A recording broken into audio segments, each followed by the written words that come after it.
Alright, the bridge was destroyed? No, it doesn't matter. Looks like this place has seen better days. Much better days. Yeah, something burning down there. Oh. Hello? Gareth toils in monotony. Are you putting someone down or digging someone up? Gareth freezes, then turns slowly towards you. His breaths are steady, his voice a monotone. I'll have to insist you show some respect, Godwoken. I'm putting my murdered parents to... Gareth moves to continue his task, but his cadence falters. He pauses. Silence hangs, begging to be broken. Apologies. No, of course you didn't. Godwoken, I've seen Seeker's blood seeping into the sand. I waded through corpses on the deck of the Lady Vengeance. But when the lifeless eyes looking back at you are your own mother's, I just didn't know. I didn't know what darkness lied beyond pain. Now, well, now I do. Who could have done that? Dallas's pets. Such helpful tools they are too. The abominations do the dirty work and the whites keep their robes clean. Convenient. They're still there, spreading their rancid smell through the house. Paladins came to clean up the mess. In the name of Lucian, they say, and they seem to believe it. Gareth shies away from you. His eyes pass over the half-filled graves, and he takes a shuddering breath. I'm the one who's prayed. An endless litany. How many pleas does it take? How many tears do I have to shed? How much must I lose for the gods to listen? Gareth forcefully exhales and looks past you to the nearby house. You fear he might snap the shovel's handle in two. The spirits are restless. I would advise thinking carefully about your next step. I've no use for empty platitudes. Not from a walking skeleton chosen as the Seven's divine pet. You swear you hear Gareth's pulse, galloping faster than a saddled mount. You've never heard such a thing before, but you suspect Gareth's heart is close to tearing. If you want to help, then you find the craven wight that ordered their slaughter. Anyone that stands between you and truth, no matter the flag they fly or creed they follow, make them bleed! A fool acts on rage, the wise calm their fury. Remember Lucian's words. You must not act on your impulses. His clenched jaw tightens further, and then, in an instant, Gareth's guard is broken. Tears well in his eyes. With every blink, a pearl of grief falls to his cheeks. My parents, they were good. Honest. More honest than me. I'd give my own life to bring them back. I never got that last chance to tell them I loved them. I never got to say goodbye. You're right. There's nothing more. Lucian, forgive me. And please, Godwoken, please forgive me too. There is nothing to be forgiven. Maybe we can do something for him. No, his parents they are not here. Voidwoken! The sorcerer's conjured Voidwoken! Form up! Don't let them over the bridge! The spectral magister raises his sword and shield against an unseen Voidwoken foe. Interesting, what happened? This magister didn't die by a sword anyway. Something's afoot here.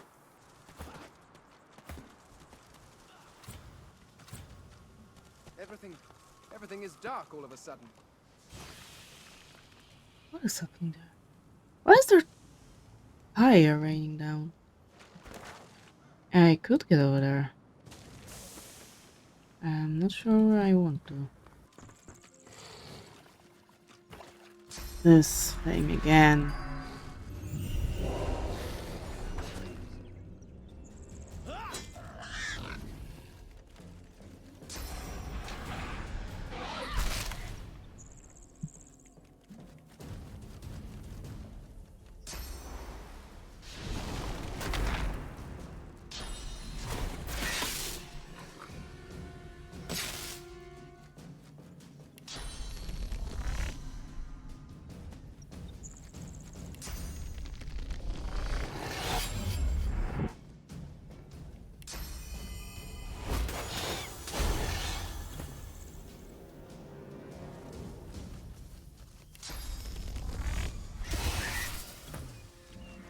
This is the thing living down the cursed poison.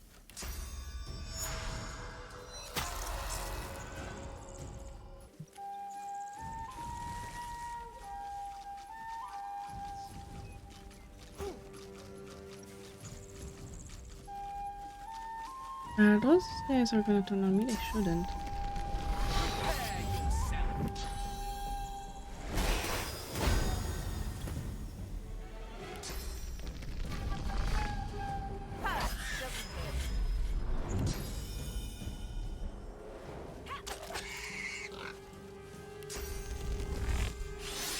No, it's still not dead.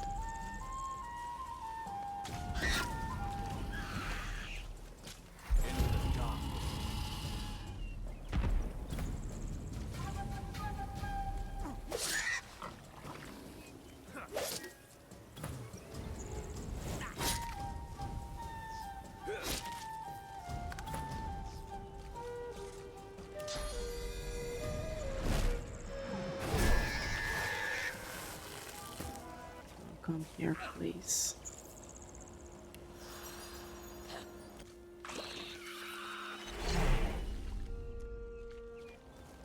The stench of dead Voidwoken assails you. The thought occurs, sorcerers. To think this distraction could have been averted if sorcerers had shown some restraint. No. No. The horror I witnessed in Forjoy is this tragedy tenfold. Source can be used for good or ill. That's what the Magisters need to learn. Tyrants will dredge up any reason to silence the people. Sure, Source isn't all good, but that don't mean you can change the world order to control it either. Source is like life, a twin of death. The sooner the Magisters accept this, the better. Nothing's all good, sure as nothing's all bad. Can't throw the whole world in Fort Joy. Source may have caused this, but only Source can set it right. The Magisters are blind to its light. These people were slain by blades, not Voidwoken.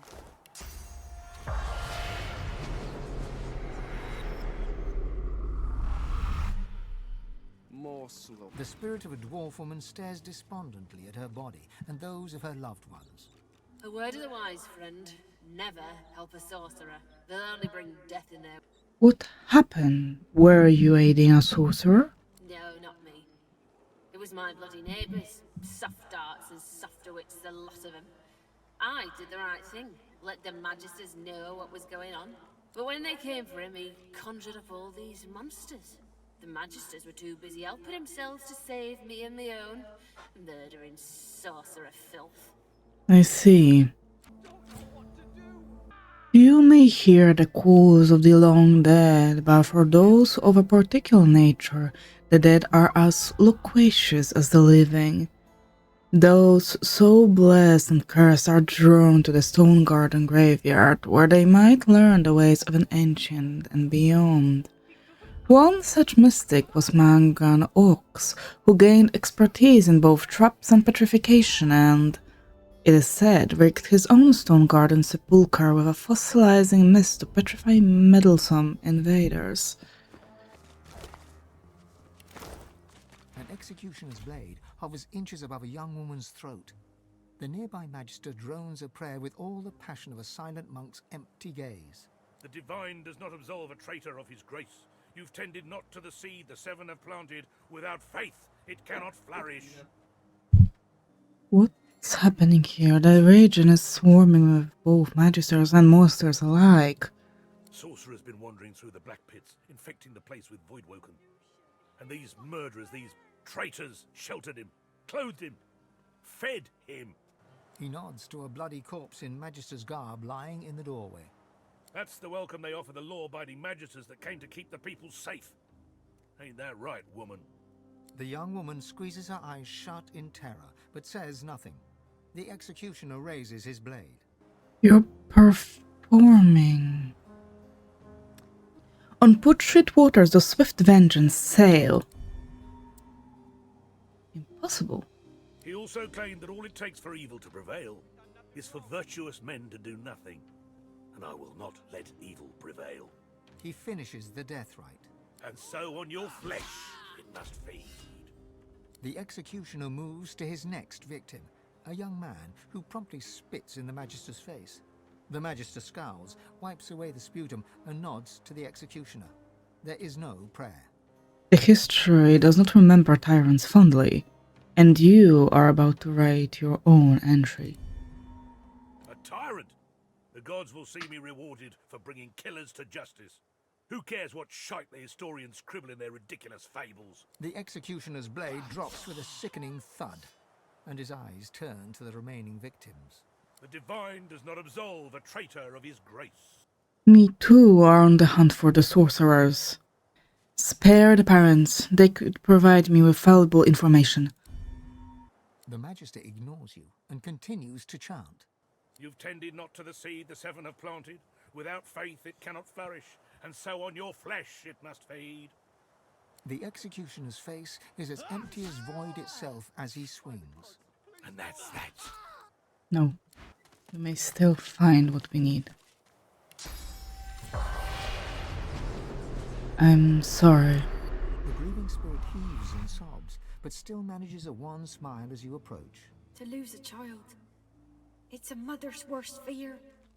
I never imagined. She straightens her face in a show of bravery, but the charade lasts only a moment. I'm sorry I couldn't do more. She bows her head in response, and keeps her head low. It's true, you know, brother's boy Gideon. He's got source in him. When his folks passed, we were all he had. We thought we could keep him safe. He's not got a spot of malice. He can't help who he is. But when the Magisters came snooping, he panicked. We all did. She glances at the Magister corpse and shivers. Shouldn't have let that Hanag woman near Gid. She said she could teach him, but that's when all the trouble started. Gideon's not here. Where is he? As soon as the Magister fell, Gid knew what he'd done. He didn't even struggle when they dragged him away. Gods know where they took him. Enough innocents have been...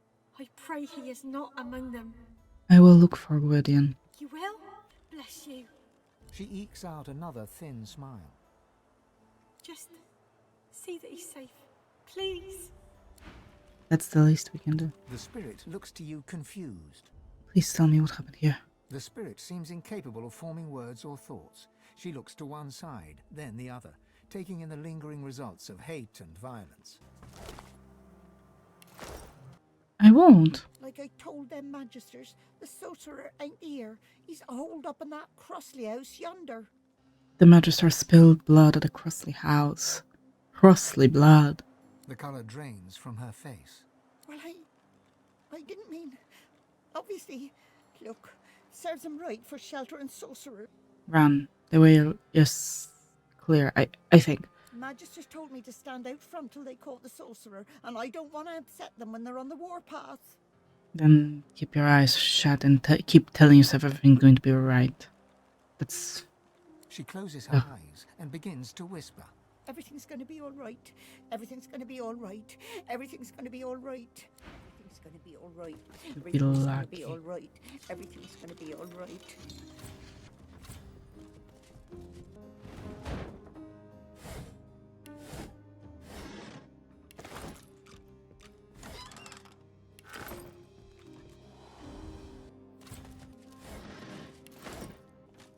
Prince, can you destroy these? Thank you. Can you move them? I'll need to get clever with this lock.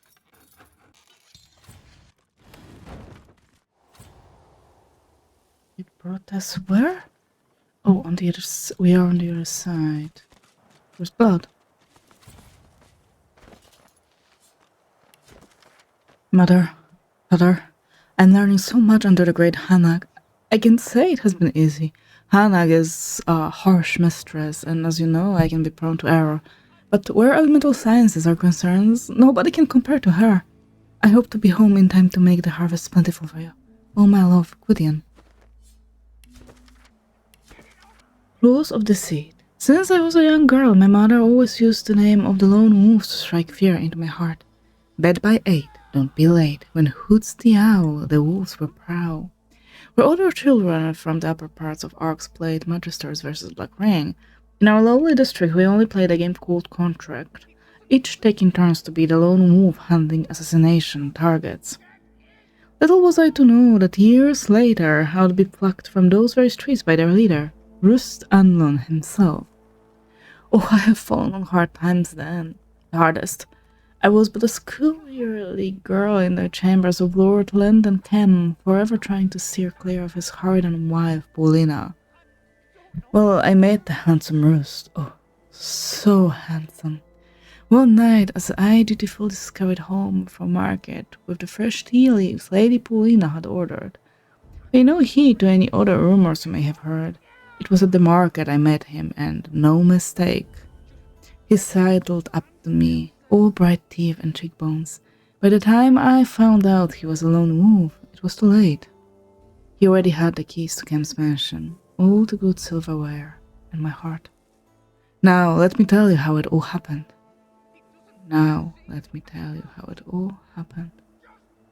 All of the following pages were ripped from the book by a violent hand. Cecil, get it off!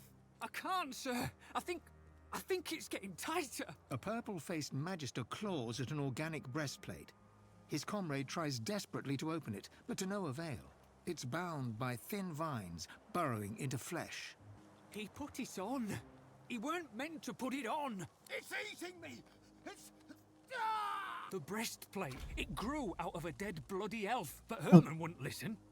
I've seen it before. The elf have touched us poor, sprouted vines. Yes, exactly. Do you know what to do? I can try. The breastplate writhes, tendrils pressed tight into flesh. The Magister's eyes roll wildly. Whispering. Make it stop, make it stop. Put him in unconscious first. Your blow lands a little harder than intended, and Herman's chest gouts blood as the armor compresses with a wet crunch. He sways. What are you doing? You've killed him. You've bloody killed him.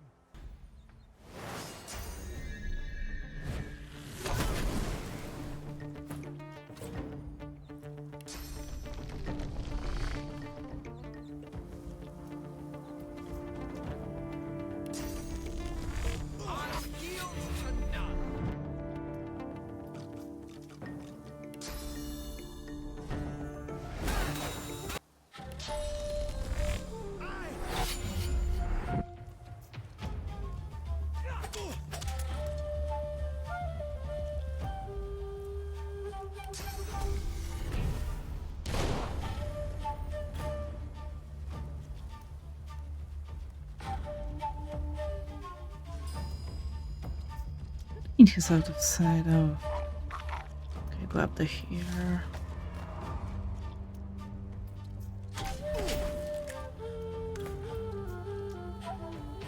Hurts, doesn't it?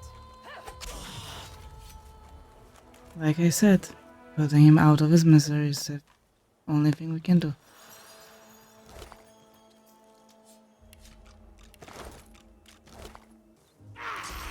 There's only magisters here. Cecil's spirit tries to shake your shoulders, death failing to ease his panic in the least. They've sent one of those spores to Arx, right to headquarters. You have to warn them. Oh, hello there. A fine day it is, and the finest day for a wee saunter through the trees it is too. Not even any Voidwoken left to spoil it. I'm sorry, I have to finish this. Oh, that's not so nice. Not so nice at all. I'm sorry. Oh, hello there. If you're not... What?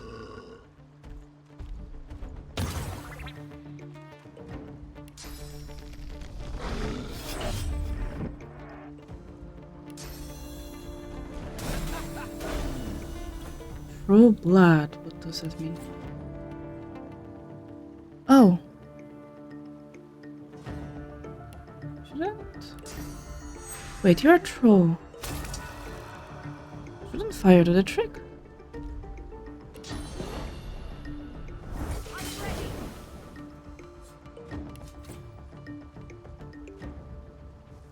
Immune to the burning part of decaying poison. Poison? Okay, poison it is.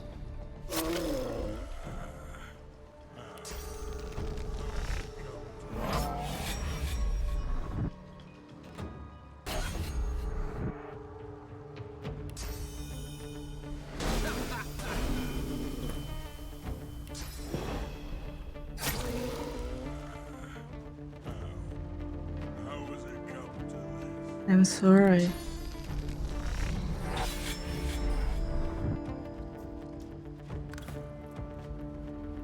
Into the dark with you.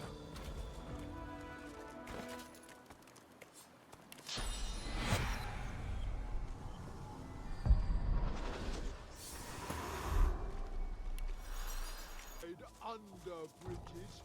How about you back up? Back so soon? I spoke to Morgan. I'm here to give you a chance to increase your offer. I said get rid of him, not natter with him like two old ladies. Kill him! Kill him! Now! I did. Oh? He shoots you a patronizing smile. The most infuriating smile you've ever seen in all your years on this earth. Good for you. Good for you, Cuckoo. I know you wanted to impress me, and that's adorable. How about this? I'll let you know a little secret so you can be more like me. And feel free to cross this dung heap. I'm off to sew an armchair out of Marg's corpse on my new, improved bridge. Ah. Mine. Mine. I think he just got some sores on him.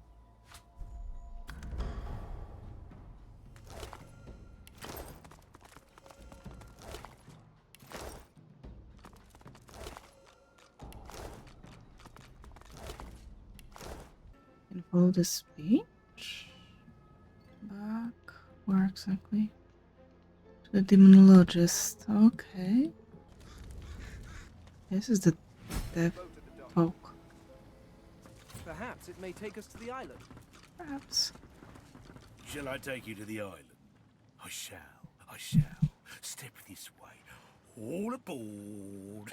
Isn't the crossing a little dangerous, given that fog blanketing the lake? It is, but not for us, my friend. Oh. For we are already dead. What's the price? A trifling amount, I'm sure you'll agree. Payable in advance, of course.